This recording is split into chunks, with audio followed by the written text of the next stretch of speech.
Parvez Hossain Emon the biggest fighter of Bangladesh সংযুক্ত আরব আমিরাতের বিপক্ষে একাই তুললেন ঝড়, ছক্কা মেরে বল নিয়ে ফেললেন স্টেডিয়ামের বাইরে। রেকর্ড বইয়ের পাতা ওলটপালট করে খেললেন দুর্দান্ত এক ইনিংস, সাথে রান পাহাড় এনে দিলেন বাংলাদেশকে। এদিকে আম্পায়ারের ভুলে কাটা পড়ল লিটন কুমার দাস, সব ছাপিয়ে ইমন হলেন তুরুপের তাস। লিটনের ভুল আউট ও ইমনের রেকর্ড গড়া ইনিংস দিয়ে বাকিটা জানবো রিপোর্টে। শুরু থেকেই মারমুখী ছিলেন পারভেজ হোসেন ইমন, নিজের আক্রমণাত্মক অ্যাপ্রোচ দিয়ে রীতিমতো তুলোধুনো করতে থাকেন প্রতিপক্ষ বোলারদের। সেই ধারাবাহিকতায় এমন এক ছক্কা হাঁকালেন যে বল গিয়ে পড়ল সোজা স্টেডিয়ামের ছাদে। ইমনের এমন আগ্রাসী রূপ ধারণ করার দিনে অবশ্য কপাল পুড়েছে লিটন কুমার দাসের। ক্যাপ্টেন হিসেবে দলের দায়িত্ব নিয়ে শুরুটা দারুণ করলেও আম্পায়ারের অদ্ভুত ভুলে সাজঘরে ফিরতে হয় এই উইকেট কিপার ব্যাটারকে। দীর্ঘদিন পর টি-20 ক্রিকেটে ফিরল বাংলাদেশ, তাই স্বাভাবিকভাবে ভক্তদের মাঝে উচ্ছ্বাস ছিল চোখে পড়ার মতো। তবে ক্যাপ্টেন্সি ছাড়ার পর আজ একাদশ থেকে বাদ পড়েন নাজমুল হোসেন শান্ত।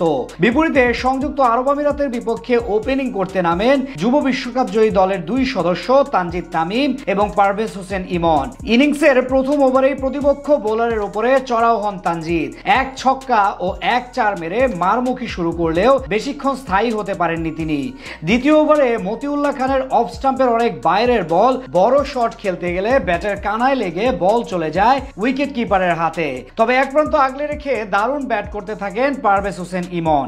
একের পর এক বাউন্ডারি মেরে পুরো গ্যালারিতে উত্তাপ ছড়াতে থাকেন তিনি।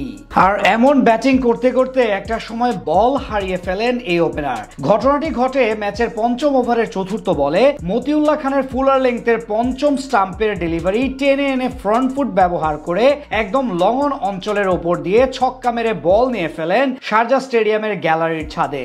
সেখানে ড্রপ করে বল চলে যায় মাঠের বাইরে। অন্যদিকে আম্পায়ারের ভুলে কাটা পড়েন লিটন কুমার দাস। আজ ক্যাপ্টেন্সির দায়িত্ব নেওয়ার পর ফর্মে ফেরার তাড়নায় বেশ ভালোই ব্যাটিং করছিলেন এই ডানহাতি ব্যাটার। একটি ছক্কাও মারেন মিড উইকেটের উপর দিয়ে। কিন্তু ষষ্ঠ ওভারের প্রথম বলে মোহাম্মদ জাওয়াদুল্লাহর ইয়র্কার ডেলিভারিতে এলবিডব্লিউ এর ফাঁদে পড়ে আউট হন তিনি। যদিও সেখানে বলটি পরিষ্কারভাবে দেখা যায় লেগ স্টাম্পের বাইরে পিচ করে, অর্থাৎ আউট না হওয়া সত্ত্বেও আম্পায়ার আঙুল তুলে উইকেটের সিদ্ধান্ত দেন। পরবর্তীতে রিপ্লেতে দেখা যায় সেটি ছিল ভুল সিদ্ধান্ত, কিন্তু ডিআরএস না থাকায় 11 রান করা লিটনকে ফিরতে হয় অসন্তুষ্টি নিয়ে। এদিকে এক প্রান্ত আগলে রেখে ঠিকই নিজের স্বভাবসুলভ ব্যাটিং করতে থাকেন ইমন। পাওয়ার প্লেতে 55 রান জমা হয় বাংলাদেশের স্কোরবোর্ডে।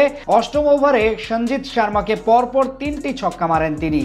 নবম ওভারে বাউন্ডারি মেরে মাত্র 28 বলে অর্ধশতক পূরণ করেন এই ব্যাটার। যদিও সেখানেই থেমে যাননি ইমন, একের পর এক ছক্কা হাঁকাতে থাকেন মাঠের চারপাশ দিয়ে।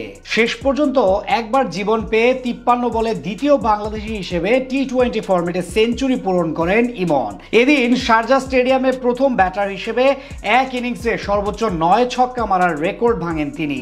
সাথে প্রথম বাংলাদেশী হিসেবে টি-20 ফরম্যাটে সর্বোচ্চ ছক্কা মারার রেকর্ড গড়েন ইমন। শেষ পর্যন্ত তিনি আউট হন 103 রান করে, আর বাংলাদেশের পুঁজি দাঁড়ায় 191 রান।